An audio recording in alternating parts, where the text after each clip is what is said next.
Müğənni qurbağa.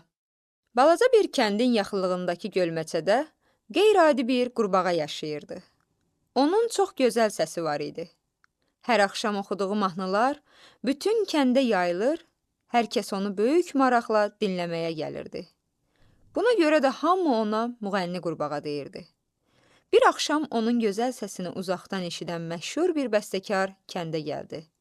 Qurbağanın oxuduğu nəğməni dinləyərək səsinə heyran oldu və dedi: "Ey istedadlı qurbağa, sənin yerin bu kiçik gölməçə deyil. Mənimlə böyük şəhərə gəlməlisən. Orada səni məşhur edəcəyəm. Minlərlə tamaşaçı səni alqışlayacaq."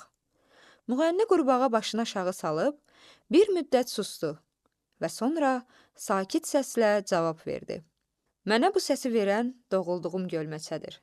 Nəğmələrimin gözəlliyi bu suyun saflığından, torpağın ətrindən və xalqımın sevgisindən yaranır. Mən öz yurdumdan, xalqımdan ayrı düşsəm, səsimdəki o sehir yox olar, artıq belə gözəl oxuya bilmərəm." Bəstəkar qurbağanın bu sözlərindən çox təsirləndi və gülümsəyərək dedi: "Sən yalnız gözəl səsə deyil, həm də böyük ürəyə sahibsən. Sənin kimi yurdunu sevən sənətkarlar əbədi yaşayacaqlar." O gündən sonra müğənni qurbağa hər axşam gölməçədəki dostları üçün ürəkdən nəğmələr oxumağa davam etdi.